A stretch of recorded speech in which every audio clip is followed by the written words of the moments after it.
Oke, berjumpa lagi di channel Welina Sembayang Official. Kali ini kita akan membahas cerita tentang seputar kehamilan karena masih banyak juga pertanyaan dari beberapa ibu hamil tentang informasi mengenai kehamilan. Kita akan bercerita tentang kehamilan mulainya terjadi proses kehamilan dan tahapan-tahapan yang terjadi selama proses kehamilan, apa yang terjadi di dalam perkembangan janin di dalam rahim sampai kepada proses persalinan. Nah, kenapa ini penting? Karena setiap ibu hamil biasanya rasa ingin tahu tentang perkembangan apa yang terjadi di dalam proses kehamilan ini. Selalu muncul pertanyaan pada ibu hamil tersebut. Jadi dengan pemaparan video kali ini semoga bisa menambah wawasan bagi ibu hamil sehingga menghasilkan ibu-ibu hamil yang cerdas, menghasilkan ibu-ibu hamil yang bisa bijak dalam menghadapi kehamilannya dan akan melahirkan generasi-generasi yang unggul dan sehat ke depannya. Oke, seperti biasa bagi kamu yang belum subscribe, yang masih subscribe-nya masih berwarna merah, jangan lupa ditekan sampai berwarna abu-abu dan bunyikan lonceng supaya tidak ketinggalan video-video terbaru dari kita. Terima kasih. Oke, kita akan mulai dari minggu pertama dan minggu kedua kehamilan. Apa yang terjadi yaitu pada minggu pertama dan minggu kedua itu adalah proses yang disebut dengan konsepsi dan nidasi.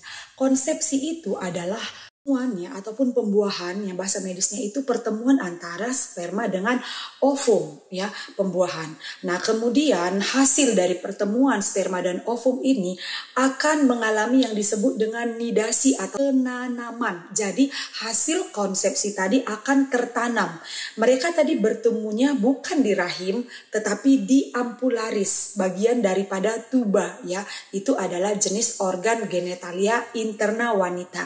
Kemudian nidasi atau penanaman ini, hasil konsepsi tadi akan berpindah ke endometrium atau ke rahim. Nah, di situ akan terjadi penanaman ataupun tertanamnya hasil konsepsi ke dinding endometrium ataupun ke dalam rahim. Itulah yang terjadi pada minggu pertama dan minggu kedua.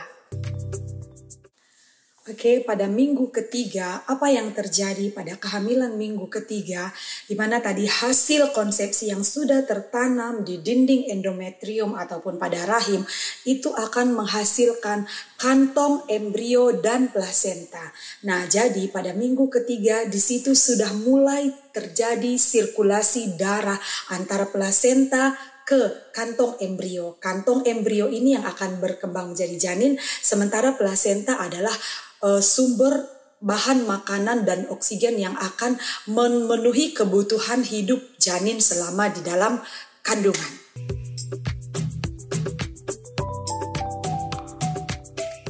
Dan pada minggu keempat sudah mulai terbentuk tabung jantung, dan di situ jantung janin sudah bisa berdenyut 65 kali per menit. Nah, pada minggu kelima, ya, ukuran janin sudah sebesar butiran nasi ataupun 0,6 cm. Nah, di sini pada minggu kelima ini adalah puncak di mana hormon HCG akan meningkat. Nah, meningkatnya hormon HCG inilah yang akan membuat seorang wanita hamil itu tidak mengalami menstruasi. Dan hormon HCG ini juga yang membuat biasanya wanita hamil itu mengalami mual dan muntah. Jadi kenapa mual muntah itu muncul pada awal-awal kehamilan itu terjadi karena pembentukan hormon HCG itu sendiri dimulai pada usia kehamilan minggu kelima. Dan pada minggu keenam, ternyata di sini janin sudah mulai membentuk wajah, ya. Pada minggu keenam sudah mulai terbentuk mata, hidung, mulut, telinga, dan juga rahang bawah. Dan bentuk janin sudah seperti huruf C. Dan pada minggu ketujuh, janin sudah mulai terbentuk tangan dan kaki, ya. Dan pada minggu ke-8 sampai ke-10, di situ adalah proses perkembangan struktur organ tubuh, dan di sini ukuran janin sudah mencapai 3 cm. Dan pada minggu ke-11 sampai ke-13 di situ perkembangan janin akan berkembang dengan pesat ya. Di situ janin sudah sampai berukuran 8 cm dan di situ juga sudah mulai dibentuk alat kelamin. Jadi artinya di situ sudah bisa mulai ketahuan ya apakah jenis kelamin dedek bayinya laki-laki atau perempuan. Tetapi biasanya belum kelihatan, tetapi sudah dibentuk pada minggu ke-11 sampai 13. Oke, demikianlah tahapan perkembangan janin dari minggu ke minggu selama trimester 1.